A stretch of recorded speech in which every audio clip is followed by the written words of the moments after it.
Hello, computer base IELTS ধেয়ে আসছে আপনার দিকে, আপনারা জানেন তো। সো 1 ফেব্রুয়ারি বাংলাদেশে আর কোনো পেপার বেস এক্সাম হবে না। সারা পৃথিবীর মতো বাংলাদেশেও কম্পিউটার বেজ আইএলটিএস শুরু হচ্ছে। আমি মোস্তাকিম রয়েছি আপনাদের সঙ্গে এই এপিসোডে এনটিভি আয়োজিত আইএলটিএস সিরিজে।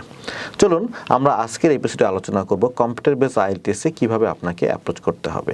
আমরা জানি আইএলটিএসের অ্যাজ ইট ইস যেমন এক্সামগুলো রয়েছে লিসেনিং, রিডিং, রাইটিং, স্পিকিং, এবং এই লিসেনিং, রাইটিং, স্পিকিংটা ঠিক পেপার বেজের মতো কিন্তু কিছু ভ্যারিয়েশন রয়েছে। তো আজকে এই এপিসোডে আমরা আলোচনা করব লিসেনিং, রিডিং, রাইটিং, স্পিকিং কীভাবে কম্পিউটার বেজ আইএলটিএসে অ্যাপ্রোচ করা হয়। Unlike paper based exam, listening এক্সামে আপনি কিন্তু এক্সট্রা 10 মিনিটসের অ্যান্সার সময় পাবেন না।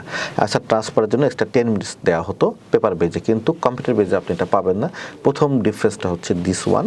এবং আপনাকে পেপার এবং পেন্সিল দেওয়া হবে কিনা? ইয়েস, আপনাকে এক্সট্রা পেপার এবং পেন্সিল দেওয়া হবে। যদি আপনার কোনো নোট টেক করতে হয় সেটা আপনি করতে পারবেন। এবং লিসেনিং টেস্টটা কেমন হবে চলুন আমরা স্ক্রিন ভিডিও দেখে আসি। আপনারা যে স্ক্রিনটি দেখতে পাচ্ছেন এটি হলো একটি মক টেস্ট, লিসেনিং টেস্টের ঠিক এরকম আপনার স্ক্রিনটি থাকবে। এবং আপনি যখন অ্যান্সার শুরু হবে তখন আপনি নিচে দেখতে পাচ্ছেন যে পার্ট 1। ধরেন আপনি যখন যে কোশ্চেনটি অ্যান্সার করবেন দেখবেন যে এটি একটা ব্ল্যাকিশ কালার হয়ে যাবে। Look at number 1, blackish color হয়ে গেল। You will see that there is an example which has been done for you. Okay, 3. On this occasion only, the conversation relating to this will be played first. This one. I'm interested in doing some BD like this. দেখেন এরকম করে দেখেন, আপনি কিন্তু 6 নম্বরটা answer করেননি, এখানে এটা ব্ল্যাকিশ কালার হয়নি। তার মানে আপনি কিন্তু বুঝতে পারবেন যে আপনি কতগুলো অ্যান্সার করা হয়েছে, কতগুলো অ্যান্সার করা হয়নি। এবং এগুলো হচ্ছে এমসিকিউর জন্য আপনারা কিছুই করতে হবে না, আপনি শুধু সাবমিট বাটনে ক্লিক করলেই কিন্তু কাজ শেষ। তারপর পার্ট 2 যদি আপনি যান, দেখুন আপনি এই যে ম্যাপের ক্ষেত্রে অনেক ABCD অ্যান্সার আসে, তখন এইখানে ক্লিক করলে আপনার ABCD অপশন চলে আসবে, দিয়ে আপনি শুধু এখানে ক্লিক করবেন। আবার আপনি ইচ্ছা করলে পরের এক্সামটি দিতে পারবেন। নেক্সট পার্ট 3-তে আমাদের এই যে অপশনগুলো দেখতে পাচ্ছেন আপনাদেরকে, গ্রাফ এ উত্তর, আপনি গ্রাফ এ দিয়ে দিলেন। আপনাকে এই যে গ্যাপ ফিলিং ক্ষেত্রে যেটা করতে হবে, লিখতে হবে দ্য টেলিফোন, ধরেন আপনার উত্তর, তাহলে আপনাকে টেলিফোনটা লিখতে হবে। এবং এই ক্ষেত্রে একটু দেখেন আমি টাইপিং স্পিডটা বেশি হওয়াটা খুব ইম্পর্ট্যান্ট। পার্ট 3 দেখেন আমি মাত্র 2টো কোশ্চেনের অ্যান্সার করেছি, বাকিগুলো করিনি। আবার পার্ট 4-এ গেলেও একই ঘটনা ঘটবে। তো এখানে একটা ম্যাচিং ইনফরমেশন যেভাবে হয়, ম্যাচিং ইনফরমেশন টেস্টটা আরও একটু মজার। সেটা হচ্ছে ম্যাচিং ইনফরমেশন আপনার টেনে নিয়ে বসাতে হবে, তাহলে আপনার এটাকে ম্যাচিং ইনফরমেশনটা ইজিলি সলভ করা যাবে। সো এইটাই হইতেছে আপনার কম্পিউটার বেজের লিসেনিংয়ের ইন্টারফেস।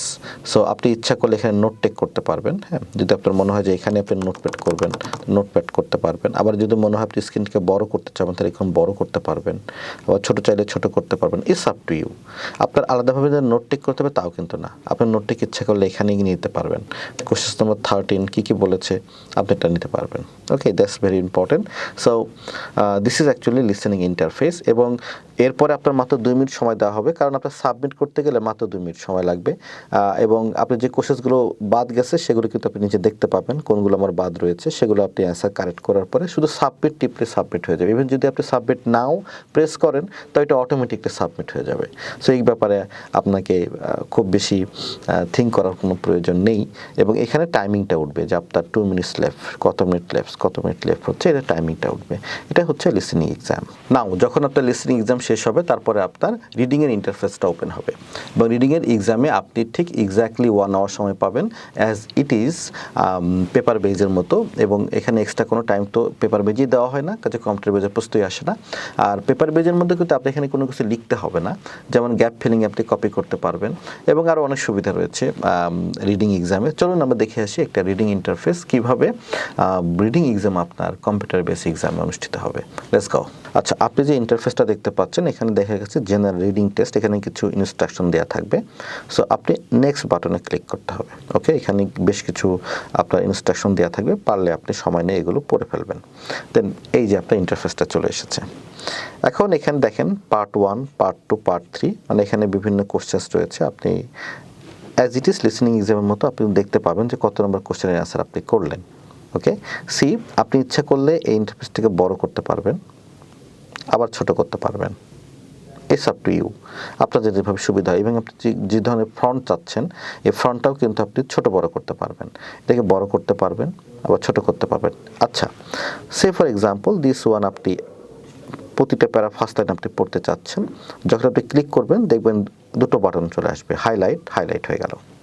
আবার যদি আপনি এখানে নোট টেক করতে চান, সে ফর এক্সাম্পল এখানে যেটা বলা হয়েছে, up until very recently people wealth mostly coins and jewel was kept safe under lock, তাহলে আমাদের এখানে আলোচনা হচ্ছে হলো কয়েন্স নিয়ে।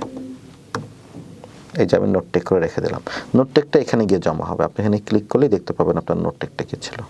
ওকে, সো ঠিক এইভাবে আসলে রিডিংটা আপনার ইন্টারফেস আসবে। যেমন অ্যান্সার আমরা কি করে করব, দেখেন প্যারাগ্রাফ বির আমার মনে হলো 3 অ্যান্সার 3, প্যারাগ্রাফ সি আমার অ্যান্সার 5, আমার 5। আবার গ্যাপ ফিলিংয়ের জন্য ধরুন আমার গ্যাপ ফিলিংয়ের অ্যান্সার 80, অপারেশন, আমি কন্ট্রোল সিটা প্রেস করে কপি করব, কন্ট্রোল ভি এখানে বসা দিতে পারবো। ইয়েস তো নট গিভেন আমার কিছুই করতে হবে না, ক্লিক করে শুধু yes, no, yes, not given. দেখেন আমি কিন্তু এই এতগুলো মাত্র অ্যান্সার করতে পেরেছি, আমি বাকি এই কোশ্চেনগুলো এখনো অ্যান্সার করতে পারিনি, সেটা আপনি দেখতে পাবেন নিচের দিকে। এবং আপনার সময় রয়েছে কিন্তু এতটুকু সময়, এবং এটা অলওয়েজ এটা কিন্তু কাউন্টডাউন হবে। Then this is the basic thing. আর পার্ট 2তে চলে আসলাম, ধরেন পার্ট 2তে আমরা এবার অ্যান্সার করতে চাই দিস ওয়ান, তাহলে এটার অ্যান্সার যদি এ হয়, আমি এ বি প্রেস করলাম, আমার ভুল হয়ে গেল। তো লাইক দিস, এইভাবে আপনার হচ্ছে রিডিং এক্সামটি হেল্ড হবে হচ্ছে কম্পিউটার বেস এক্সামে। Okay, hopefully you understand. Okay, and this is very nice one. আমি মনে করি পেপার বেজের চেয়ে যদি আপনার স্ক্রিনে পড়ার অভ্যাস থাকে তাহলে আপনারা অবশ্যই কম্পিউটার বেস এক্সাম দেওয়া উচিত। তাহলে চলুন এবার আমরা দেখে আসি কীভাবে একটা রাইটিং টেস্ট হবে। এবং রাইটিংয়ে তো অবশ্যই আপনার টাইপিং স্পিড ভালো হতে হবে। আমি নিজে এক্সাম দিয়েছিলাম এবং আমাকেও আসলে খুব টাইম নিয়ে একটু টানাটানি লেগে গিয়েছিল, কারণ হচ্ছে টাইমিং স্পিড আমারও খুব ফাস্ট না। তবে আমি মনে করি মাত্র যদি 1 মাস আপনি প্র্যাকটিস করেন তাহলে কিন্তু আপনার টাইপিং স্পিডটা আপনি অ্যাচিভ করতে পারবেন। রাইটিং এক্সামের জন্য আপনার ইন্টারফেসটা ঠিক এরকম হবে। সো আমি ব্রিটিশ সিলেক্ট করলাম, নেক্সট প্লে করলাম, স্টার্ট টেস্ট।